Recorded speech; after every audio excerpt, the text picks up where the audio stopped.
Hey you guys, what's up? Atrocitus54 here, and welcome to something new that I'm going to be trying. Hopefully this will end up turning into like an actual series. Um, I'm not going to be doing this too often, like not like every week or something because it does require quite a bit of money to do it. I'm hoping to do this every month or every 2 months, but I'm doing something called Criterion Roulette, where in each episode, I get three different films on the Criterion collection. The theme per episode might vary slightly differently, but at least for the first episode and what I'm planning to do, unless I decide to do something else, is I pick one film that is like just my choice, one that I'm interested in, one that a friend has chosen for me, and the third is I just generate a random spine number in the Criterion collection and I go with that one. Yeah, so the three films that I bought that just came in today. The one that I chose is Rushmore, directed by Wes Anderson. I've seen four of Wes Anderson's movies. I've seen The Royal Tenenbaums, The Life Aquatic with Steve Zissou, Moonrise Kingdom, and The Grand Budapest Hotel. Um, I want to see all of Wes Anderson's movies. I really enjoy his stuff. I was gonna get the Darjeeling Limited as the one I chose, but Amazon wasn't selling it on Prime at the moment, and I really wanted to get this video started, so I got this one instead because I have been wanting to see this one for a while. Yeah, definitely really excited to check this one out. I hear it's like a coming of age story, which I've never seen Wes Anderson explore that in his movies yet, but yeah, really excited to check that one out. And the next film, which is the one that my friend John chose for me, is Stalker, directed by Andrei Tarkovsky. I have never seen a Tarkovsky film. I definitely should see more foreign movies in general because, like, my friend John, he's seen a lot of foreign movies, and I like have not seen very many. But and the thing is, I knew he was gonna choose this one too because like he has talked a lot about Tarkovsky and how much he loves his movies, especially this one, and also about like how Tarkovsky like exponentially changed his views on movies. Um, yeah, this is going to be a long one, 2 hours, 41 minutes, but I'm excited to check this one out because I've heard nothing but great things about it, and hopefully I get to see something little different. Hopefully I really enjoy this one. Yeah, that was the one that a friend chose, and then the last one is the one that was chosen by a random spine number. Now, I actually had to do this three times because the first two spine numbers I drew, one of them was a river called Titus, I think was the name of it. And then I forget what, because that was the second one I drew. Then the first one I drew, I don't even remember the name. I don't remember the spine number or the name. It was something. I think it had like a lake in the title or something. I don't know. But the reason why I didn't go with either of the first two is because they were only available in a Criterion box set, which costs a lot more money, as you can guess. And so yeah, I didn't want to buy like a whole box set just for one movie. Obviously third time was the charm, and drawing one that was just a one-off that I could buy, and that is Branded to Kill, directed by Seijun Suzuki. This is spine number 38 in the collection. That was the one I drew. I know absolutely nothing about it. I did read the summary on the back, but that's it. And it seems like a really interesting movie. Um, it says on the back that the director, when he delivered the film to the executives at the studio, that he was promptly fired. So this has me really interested to see how this is. The plot sounds really kind of interesting, given something about the character that is said on the back. And it's an old movie. It's from 1967.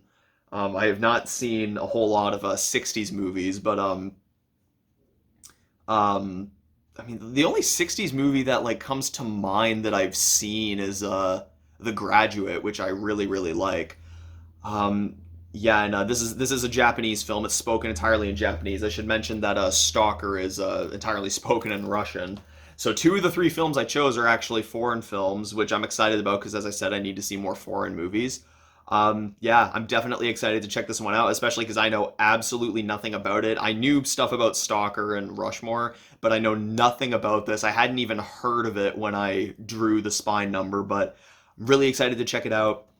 Yeah, so tonight I am actually going to start with Rushmore. I'm going to start with the one that I chose for myself, and then, I'm going to watch it, give you guys my thoughts on it, and then, later in the video you'll see what I think of the other two. I mean, this is going to be filmed over the span of a couple days, but you'll see after I watch this what my thoughts on the other two are. All right, so opening the Criterion of Rushmore. There's the disc art. Criterion's always got like killer covers and disc art. I think this one looks really cool. It's like one of those library cards.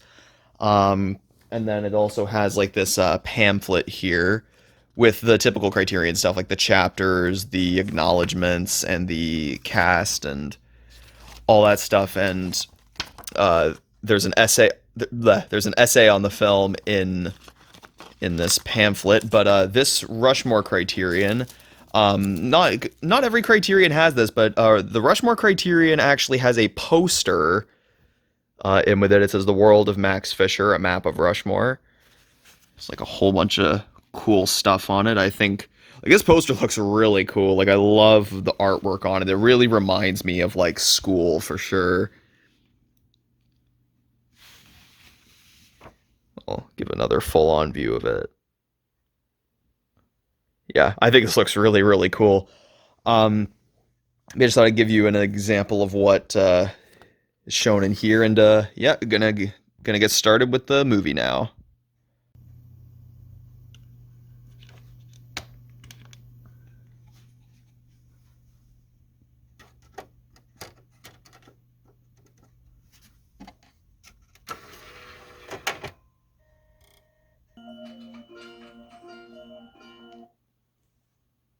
All right, guys. So I just finished watching Rushmore. My thoughts on it, I thought it was okay. Um, Out of all the Wes Anderson films I've seen, I would say it's my least favorite. Um, to start off with the good things, definitely the cinematography was really, really good. Like Wes Anderson certainly knows how to frame his shots and make them look like really, really nice. Um, I thought like the sets of the schools were really nice looking. Jason Schwartzman was really, really good, and this is really stupid of me. Like he's billed first in the cast, like he plays the main character, and it actually took me a little bit to get that he was playing the main character, just because I'm so used to seeing him like in his way older roles, like in The Overnight, or pretty sure he was in Wine Country. I don't want to jump the gun on that, but because I'm pretty sure there was a character in that he played. But yeah, I did like the story, but the problem I had with this was that like it so I guess it just didn't impact me the way it was going for. I can totally see why it would for a lot of other people. Um but it just didn't hit me that same way, and it definitely could have the potential to, like maybe in a during a rewatch down the road. Um I think that maybe they should have like stuck with um like with the teacher element of it like a lot more. Um because almost seemed like Wes Anderson was a little scared to take certain things further, and like I know he's not really a director that's known for like his explosive I guess like explosive events in films, but I think with a story like this you kind of need something like that. Like I almost want to say that this would have been better if it had a better director. Well, sorry, I shouldn't even say better director because I love Wes Anderson, but like a different director, I think probably would have benefited this more because there's definitely a good script in here.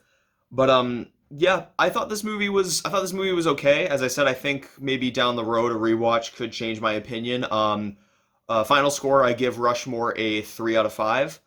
And yeah, that's gonna be it for the first film. And yeah, tomorrow, well, hopefully tomorrow, I'm gonna get to watch Stalker. So see you guys then. All right, guys. So it is the next day, and now I am going to be watching Stalker, directed by Andrei Tarkovsky, released in 1979. This is a foreign film. It's entirely spoken in Russian. It has English subtitles, obviously. Um, yeah, earlier today I actually finished watching the special features for Rushmore. Well, not all of them. There's like a 55-minute episode of the Charlie Rose Show that I didn't watch. I'll end up watching that another time. But I also actually just finished watching the special features for The Graduate because I have the Criterion of that too. Yeah, it took me too long to get those special features watched, but I finally finished them. But yeah, so now I'm gonna watch Stalker. It's a long movie, 2 hours 41 minutes. But the story sounds very interesting, and it looks like it might be a little more experience driven. And I like movies that are like that. At least some of them, because some of them do it really well, and then others don't quite hit me the way I want them to. But hopefully this film ends up being really good. I'm excited to check this out. I've never seen a Tarkovsky film before, and I'm interested to see like how different it is from a lot of the other movies I've seen. Because from what I've heard of Tarkovsky, it seems like he was definitely a different kind of guy. But yeah, let's take a look inside this one. And so that's the front and the back of it. And unlike Rushmore, this one doesn't have a poster. There's not too many Criterions that do, at least that I know of. But there's the disc. It looks really cool, like in the water there. And then there's the pamphlet, which I'll take out. There's the front, and there's the back.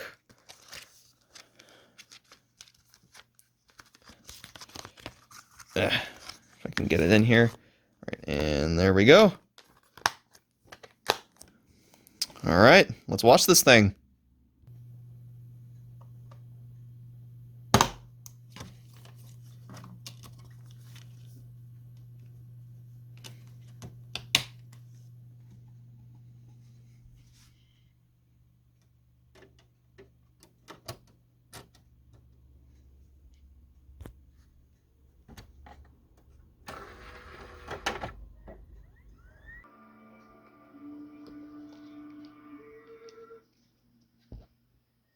All right, guys, so I just finished watching Stalker.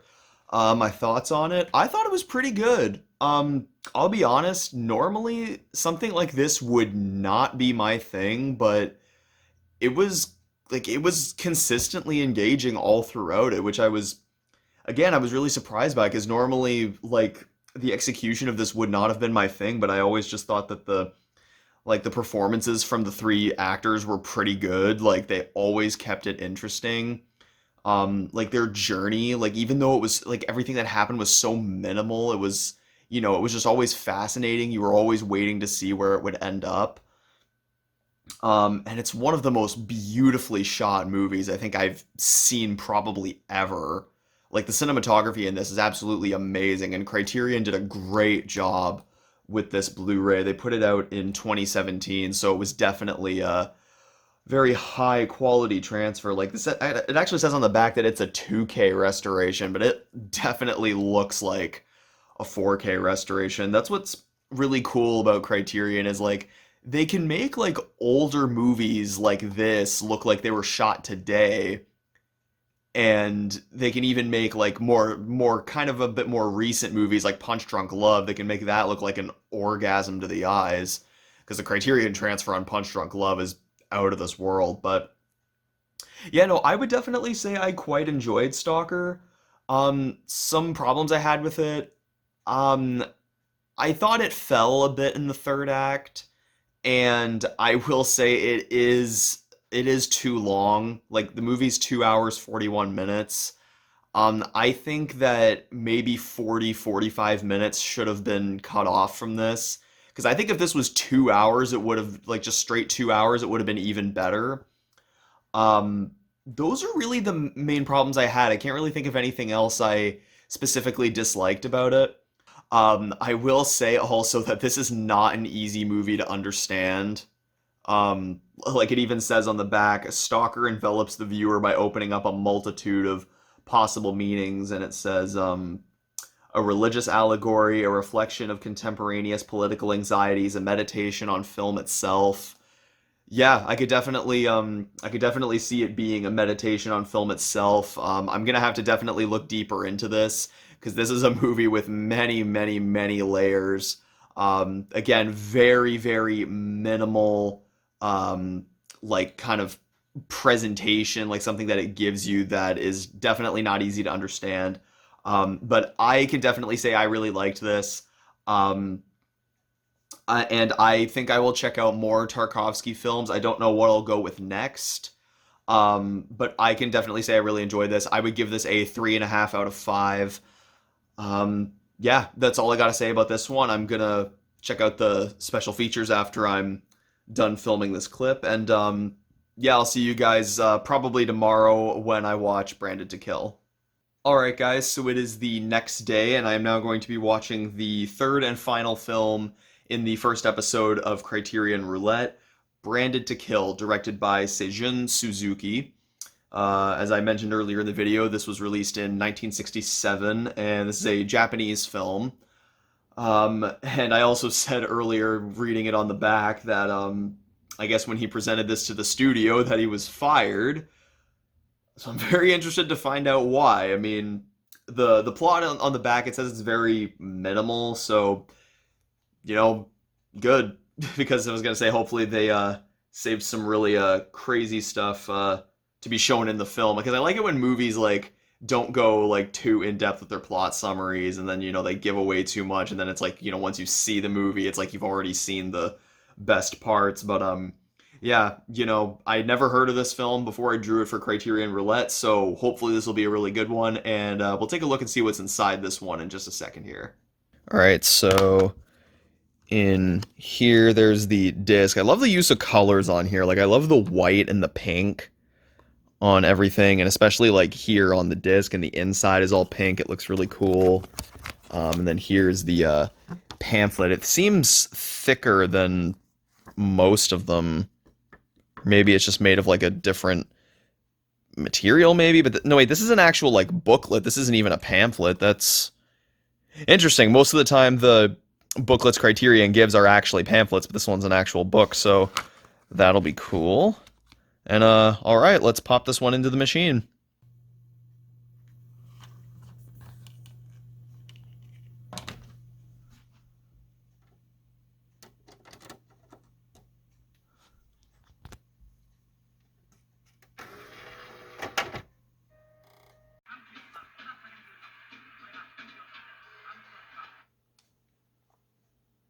Alright guys, so I just finished watching Branded to Kill, and I really liked it. I haven't seen like a whole lot of Asian films. Like I've seen like I mean like Asian films that are like that are foreign, that are spoken in a foreign language. Like I've seen Crouching Tiger, Hidden Dragon, and Ichi the Killer. Those are the two big ones that come to mind.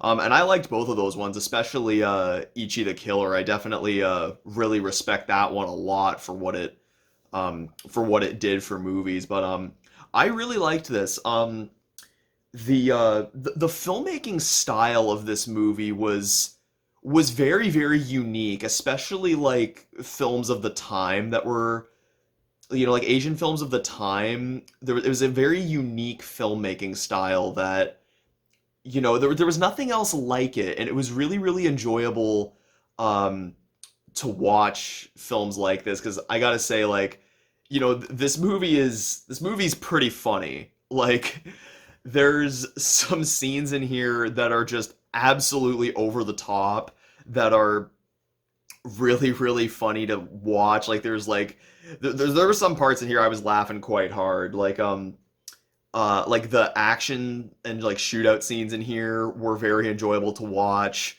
And the thing is, like with the direction of like Asian films, as I said, they are kind of over the top, a bit cheesy, but that's just like how they made films. So it's like, you can't really knock it for that. And it has some of that in here that I thought was really, really funny. This film is also like kind of brutal too. Like not so much by today's standards, but definitely by 1967 standards. I'd say this was pretty brutal. Um, I would say some problems I had with it. I wish that they had like properly introduced us to the characters, and I wish that they focused a bit more on the story. I found the story a little bit confusing to follow, but like that was only like parts of it. Like other parts were fine, but yeah, those are my main problems with it. Is that I just wish that they like really formally introduced the characters and um had a bit more of a straightforward approach to telling the story. But other than that, I really like this movie. I really can't wait to watch more Asian films because, as I said, I haven't seen very many of them. And I'd especially be compelled to check out more like this because I could be wrong, but when I drew this spine number and looked on the Criterion website for which film it was, I think there was another Seijun Suzuki movie that was like right next to it. I'm not sure. But it definitely has me wanting to check out more. I quite enjoyed this. I'm going to give it a 3.5 out of 5. So yeah, that is the end of the first episode of Criterion Roulette. I think it was up to a pretty good start. I really liked Branded to Kill and Stalker. And while Rushmore wasn't everything I would have wanted it to be, I can't stop thinking about it. Like in the couple days since I saw the movie, I've been thinking about it a lot, and I definitely do want to see it again. And like watching the special features on the Criterion Blu-rays, it gives you like a deeper understanding and appreciation for the films, which is really, really cool. Yeah, so I definitely will have to see Rushmore again. Hopefully I enjoy it more on a second viewing. But anyway, guys, that's gonna be it for this video. Subscribe for more content. Please leave a like on the video if you enjoyed. And yeah, I really can't wait to do the next episode of Criterion Roulette. I had a lot of fun doing this, and I really like the idea of choosing like a random spy number to do one because I mean, like, I had never heard of this film. Like this film, I never heard of, and I just drew a spy number. I chose that one. It looked cool, and I can say I enjoyed it. But yeah, guys, that's it for this video. And remember, you guys, whenever botching a hitman job, say no to drugs.